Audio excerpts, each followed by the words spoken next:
They are about to receive their judgment. Yahushua is on his way. Yahushua is very close to invading this world, invading this society, and we know how he's going to do it. According to Bible prophecy, we know Yahushua and a multitude of angels, Michael the archangel being one of them, is going to invade this world by what the so-called white man calls UFOs, which is really the chariots of Israel. That's a major prophecy located in the scriptures. And we believe by faith that that's going to happen very soon. Now, one of the things that Yahushua is going to do, besides deliver his elect and destroy this place called America, which is known as Babylon the Great, believing that as a symbol of what happens when a nation becomes totally wicked, which they were created to be the wicked anyway. But what happens when a nation is totally wicked and they receive the righteous judgment from the Heavenly Father Yahweh, who is only begotten Son Yahushua? So this is why America is going to be totally destroyed and left as a desert, and that's pursuant to Isaiah the 34th chapter. This place is going to be left as a desert, as a memorial and a reminder to the rest of the people, the people that survived the destruction, what happens to a nation when it's wicked. It's turned its back against the Heavenly Father, and the Heavenly Father brings that judgment. Okay, so that's one of the reasons why America is going to be left, among many reasons, but that's one of the reasons why America is going to be left as a desert, 100% desert. This is pursuant to Isaiah, the 34th chapter. The prophet Isaiah saw the future of America, it being left as a desert. And after the fire dies down, the only thing you're going to have living here is wild creatures. Okay, wild birds and wild creatures. All right? Yea, the light of the wicked shall be put out, and the spark of his fire shall not shine. The light shall be dark in his tabernacle, and his candle shall be put out with him. The steps of his strength shall be straitened, and his own counsel shall cast him down. For he is cast into a net by his own feet, and he walketh upon a snare. The gin shall take him by the heel, and the robber shall prevail against him. The snare is laid for him in the ground, and the trap for him in the way. Terror shall make him afraid on every side, and shall drive him to his feet. His strength shall be hunger bitten, and destruction shall be ready this side. It shall devour the strength of his skin, even the firstborn of death shall devour his strength. His confidence shall be rooted out of his tabernacle, and shall bring him to the king of terrors.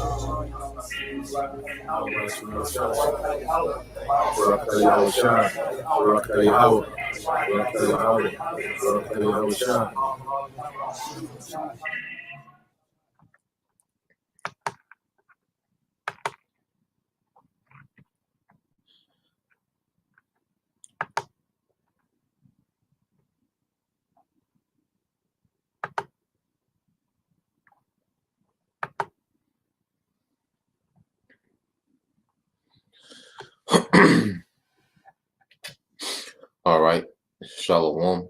First and foremost, I would like to give all praise and glory unto Yahweh, Bahashem, Yahushua, Bahashem, Kakadash. Double honors unto the apostles and the elders of GMS, whom rule well, teach well, being great examples to his younger brothers.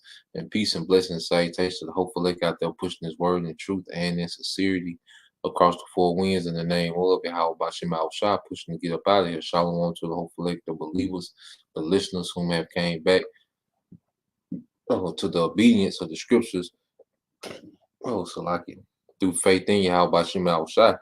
Okay, what I want to get into today, is a topic, that's inspired by a precept in the book of Sirach, 25:1. Where brother can put that precept up for me. Sirach, 25:1. Okay, because when you look in society today, what we realize is that Esau Edom, has changed a lot of narratives, okay, and created a lot of falsehoods in the earth, Matter of fact, we can get that too. I might just go to the pocket for myself since I'm kind of be all over the place for a minute. Let me share this.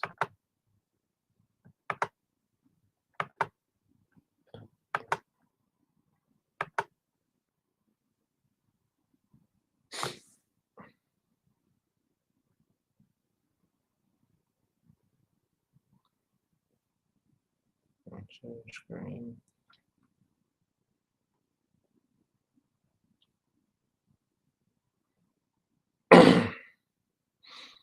Give me just a second. Let me share the screen real quick.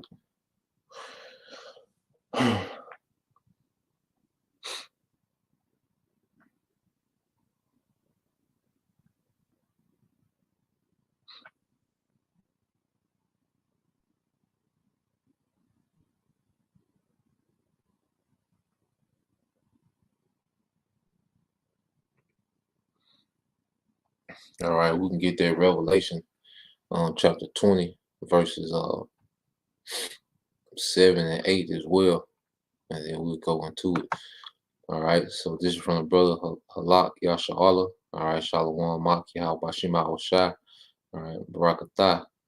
You know, this book was Sirach 25 and 1. It says, in three things I was beautified and stood up beautiful, both before the Most High men, the unity of of brethren, all right, which is Israelites, the love of neighbors, and a man, all right, and a wife that agreed together.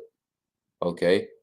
Now, these are three things, that when you go into the book of Sirach, which was written, by one of our forefathers who was heavy into the scriptures, studying the scriptures, you know.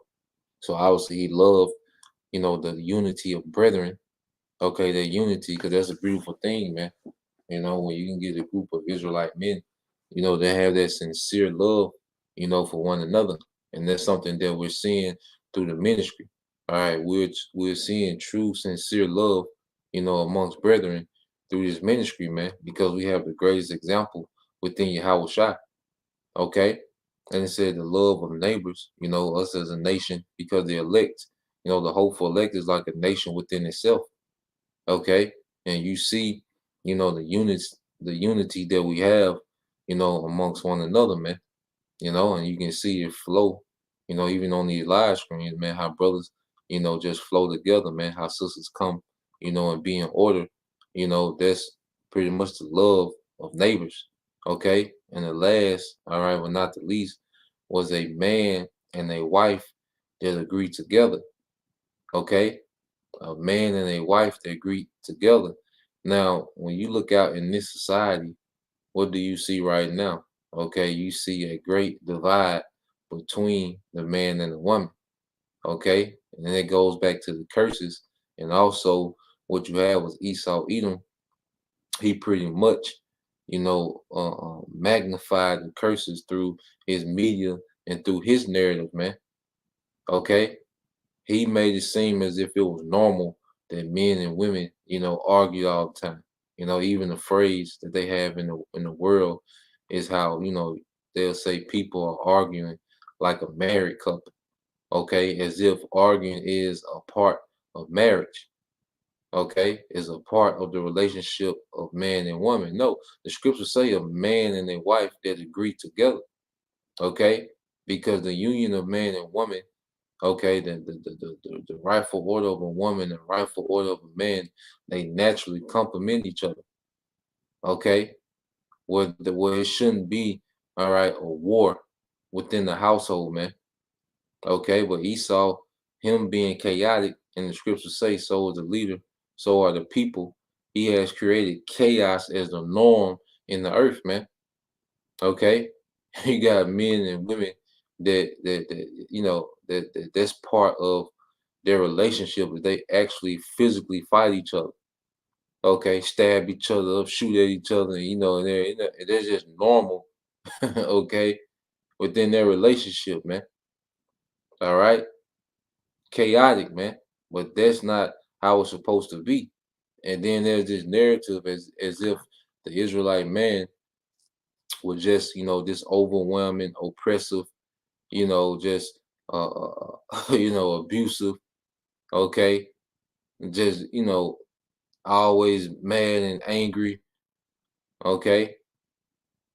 That energy was pushed out, that narrative was pushed out there, man. That Ike Turner and Mr. on Color Purple, and you know, they painted that picture that was, every, Israelite man, okay, which was completely off. All right. Even our forefathers, there was a dynamic between man and woman. It was a real strong bond. Okay, and we're gonna get some accounts, all right, that go into it. So let me share. Okay.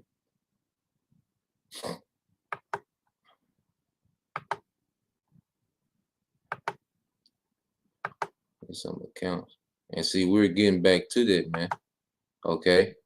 That's one thing about it, as we, as men and women, as men get in their order and women get in their order, there's a spiritual connection, there's a link, you know, all right, that there's a dynamic, okay, there's a unity that comes with that we've never been taught. Okay. Now let's go here to the book of Revelation. All right.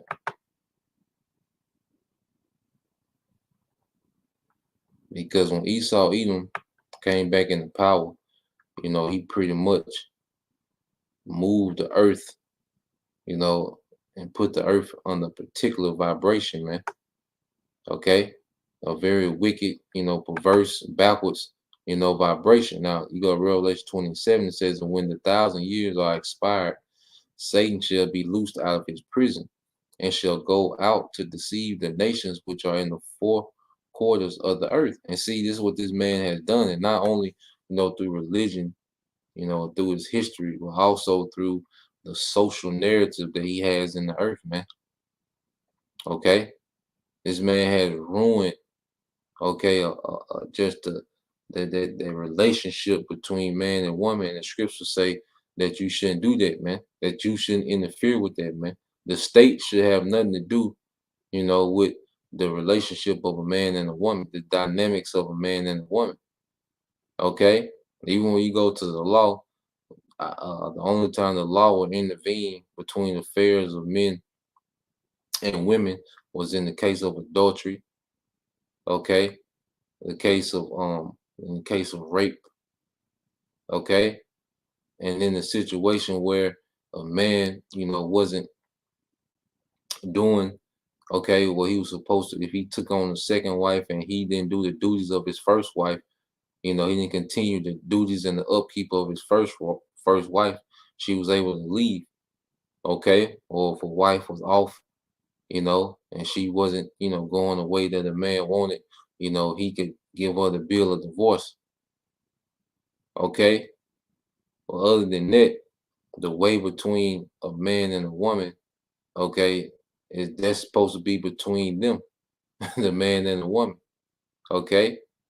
But Esau has deceived the masses with all these crazy narratives, man. He pretty much has controlled what the woman gets mad at. Okay. He controls what, the expectations the woman had for men.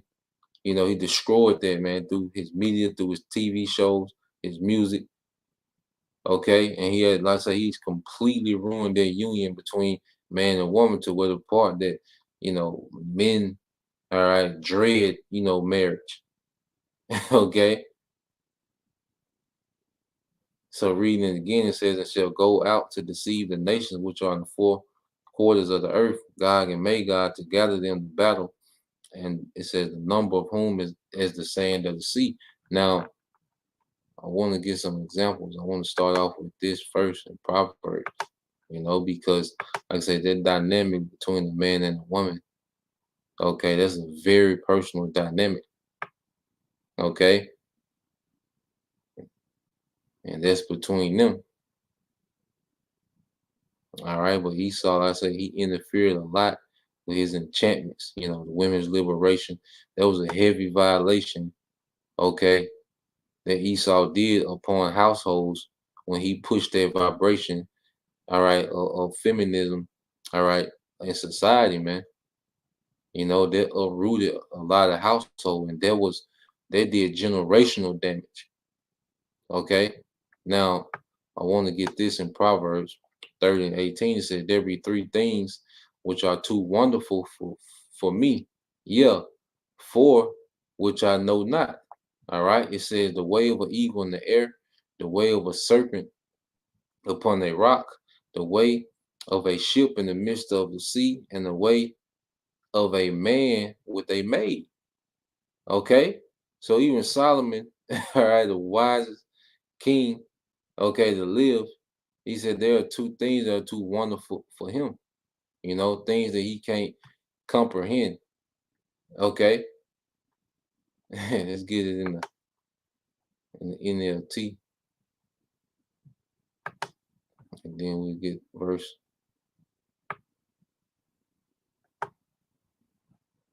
All right, this is the NLT. Said there are three things that amaze me. No, four things that I do not understand. Okay. Now let's get verse 19 in the NLT.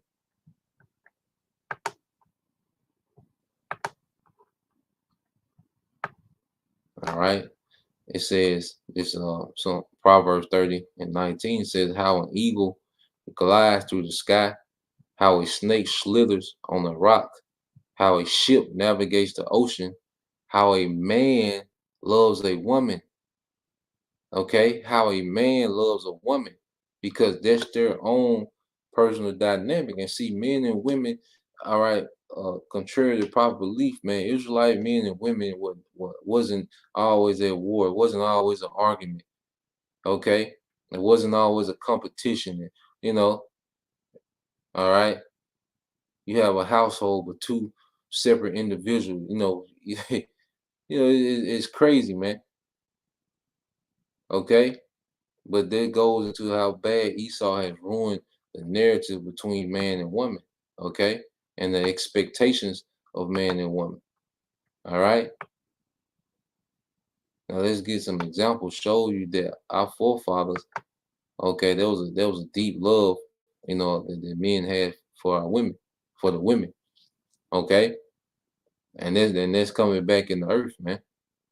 You know, that's something that the Lord is putting back together, that unity. Because now you have an Israelite man and an Israelite woman having a mindset toward nation building, man. Okay.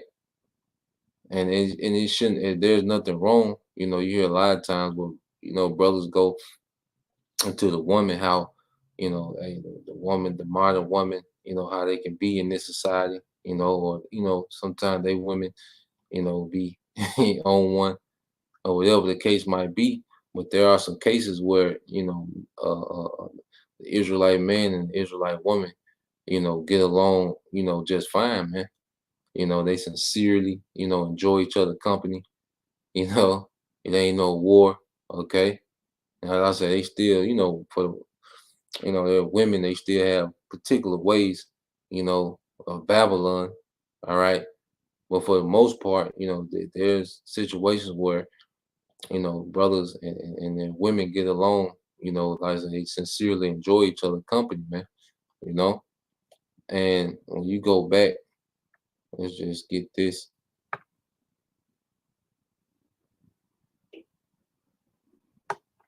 Let's go to the book of Genesis. Now, this is when uh,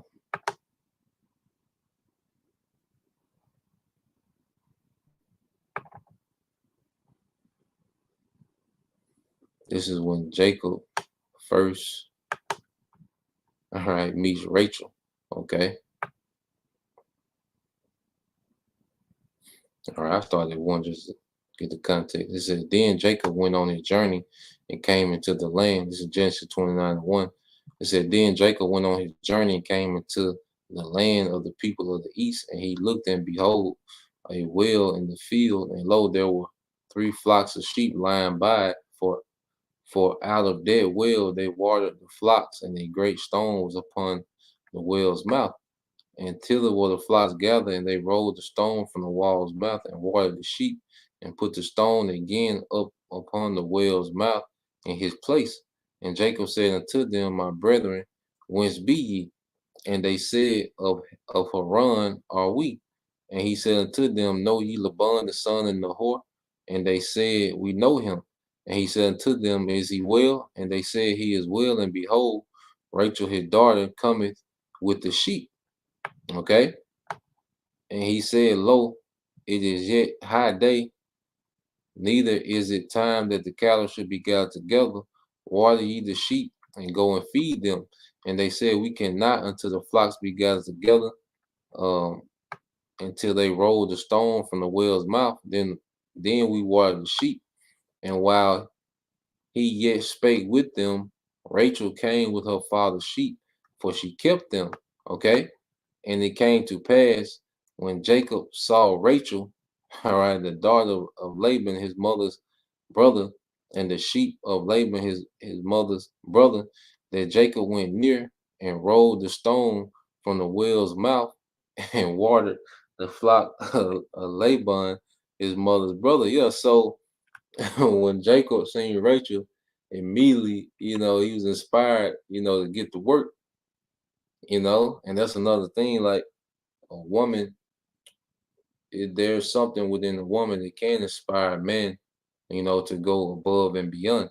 See, but in this society, women manipulate that to their benefit. Okay. Women manipulate. That's why the scriptures warn us not to give our strength unto women, because this society is full of women that have become manipulators, man. They have been bred to be, manipulators, man. But a woman can inspire man to go above and beyond. Okay, because you see Jacob get to it, when he sees Rachel. Okay, and he's gonna go on the why. All right. Now this is Genesis 29:11. It says, and Jacob kissed Rachel and lifted up his voice and wept. You see, Rachel, that must have been a bad gal. Okay, it must have been one hell of a woman, man. And Jacob kissed her and wept, man. You see, and when you go down to it, okay, Elijah Esau pushed that narrative, man, but there was a lot, man. Okay, this verse, 16, it says, and Laban had two daughters. The name of the elder was Leah, and the name of the younger was Rachel. Leah was tender-eyed, but Rachel was beautiful and well-favored.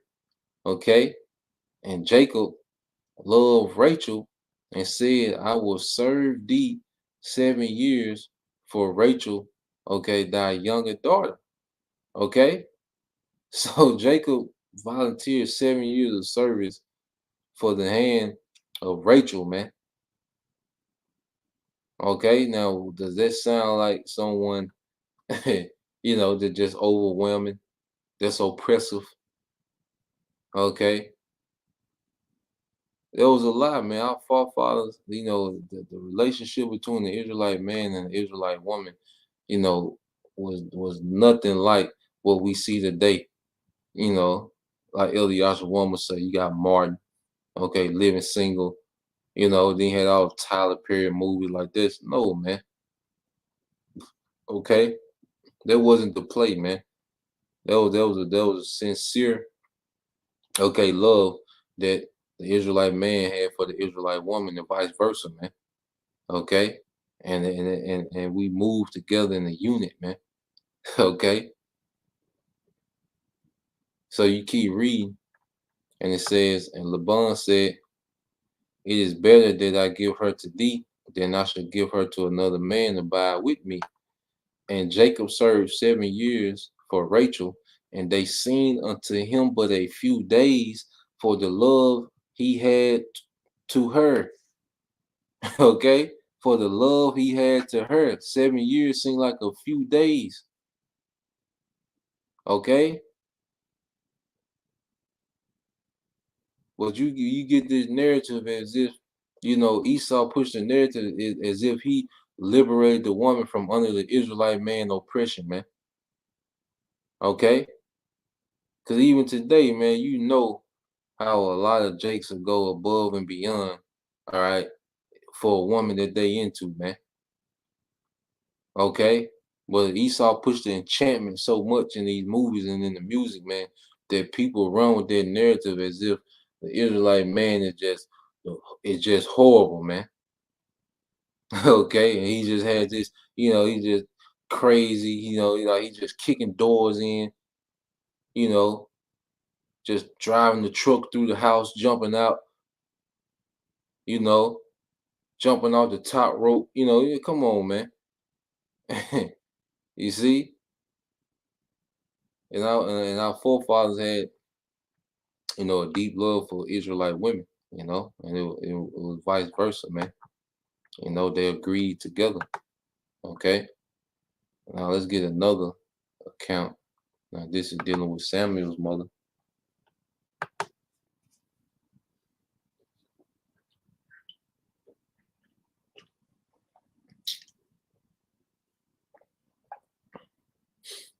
Um, this is all right. Let's go 1 Samuel 1.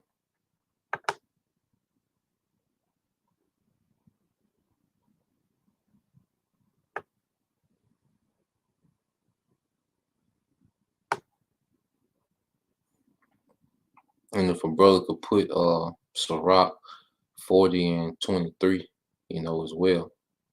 Okay.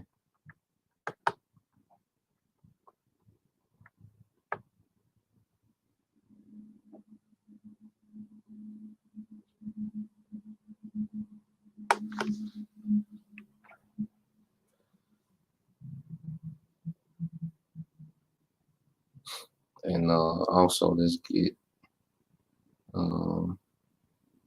another one in Sirach. So let's get Sirach 40 and 23.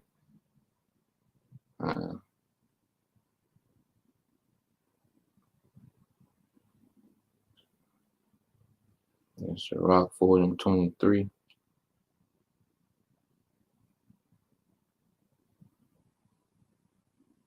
And let's get Sirach 36 and 22. 36 and 22.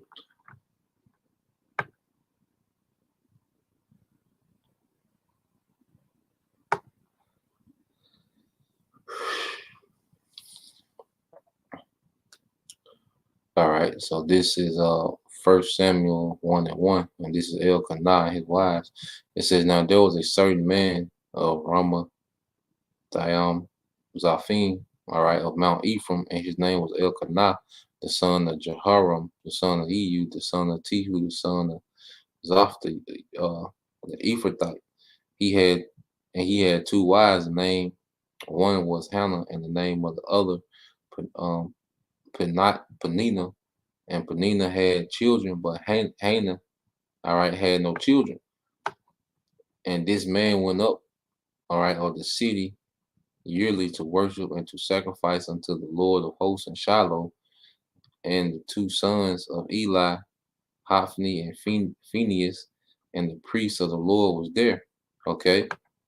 And when the times that Elkanah offered, all right, he gave to Peninnah his wife, and to all her sons and her daughters portions. But unto Hannah he gave a worthy portion, for he loved Hannah, but the Lord Yahweh Shema Shah had shut up her womb.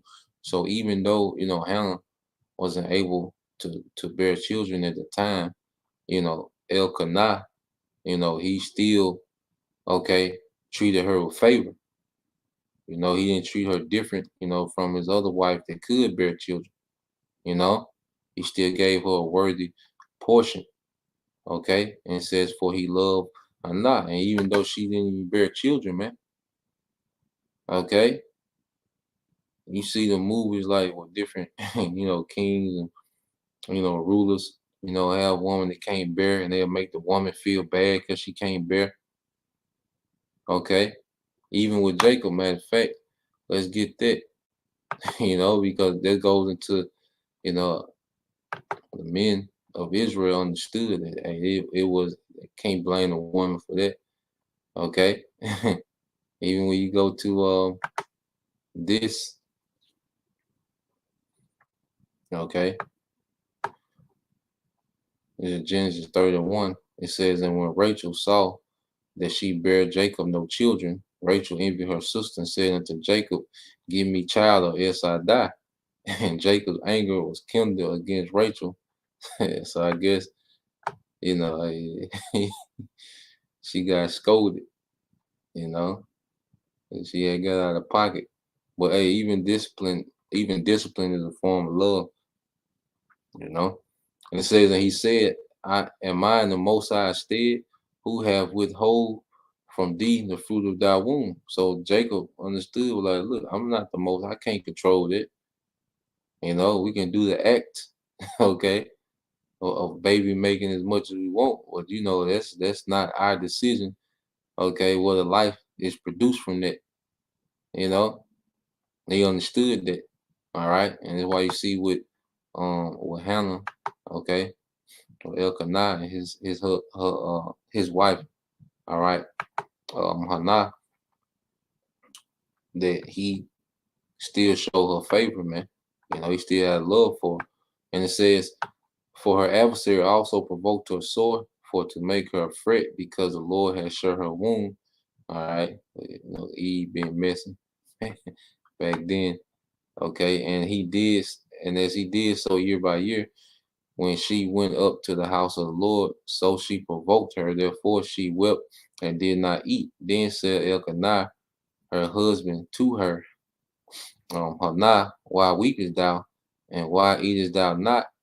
And why is thy heart grieved? Am I not better to thee than 10 sons? Okay, which having a son was a great thing to a woman. Okay, because she just extended, you know, her nation. She just expanded, you know, she had a part in expanding her nation, man. Okay, now you get in the NLT says, why are you crying, Hannah? Elkanah will ask, why aren't you eating? Why be downhearted just because you have no children? You have me. Isn't that better than having 10 sons? Okay, so you see how Jake was a comfort, you know, unto his wife, man. Okay. I said that whole narrative of this war, you know, the war of the sexes, you know, between man and woman is going on now. Okay, yeah, the feminist versus red pill, man. It's madness, man. Okay. And that ain't the way that it has to be. Okay. I say you have disagreements, ain't like every moment gonna be, you know, this lovey dovey, you know, sometimes, you know, you're gonna have okay an intense discussion about things, man.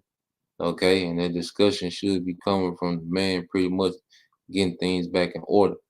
Okay, that whole yelling at each other, the woman, that's completely out of order, man. Okay, completely out of order. But that's what Esau pushed, you know, was normalcy, man. Okay, um, yep, here we go. So let's get these two.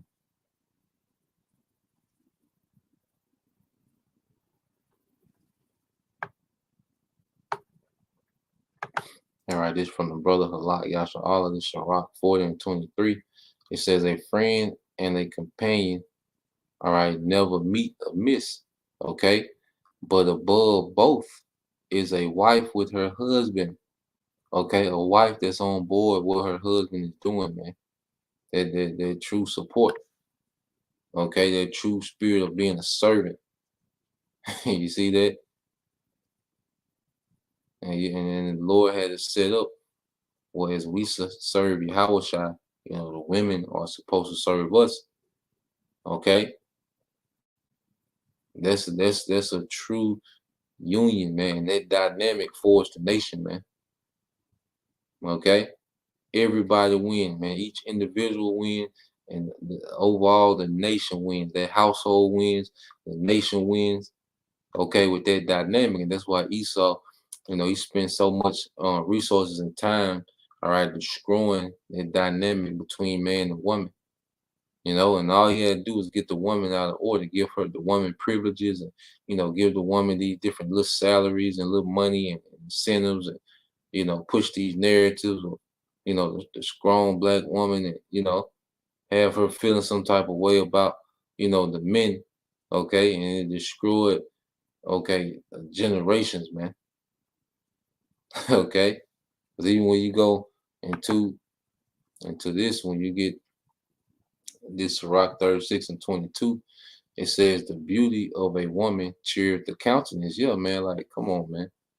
And even like in this time, man, a decent looking woman that's in order, you know, Jay can chill all day. Okay. A woman that's in order, a woman that's truly into you and what you got going on. Okay, you got that nourishing spirit, man. Then she look decent, man. Like, come on, man. That cheers up the countenance, man. Okay, and it says a man love nothing better. You see?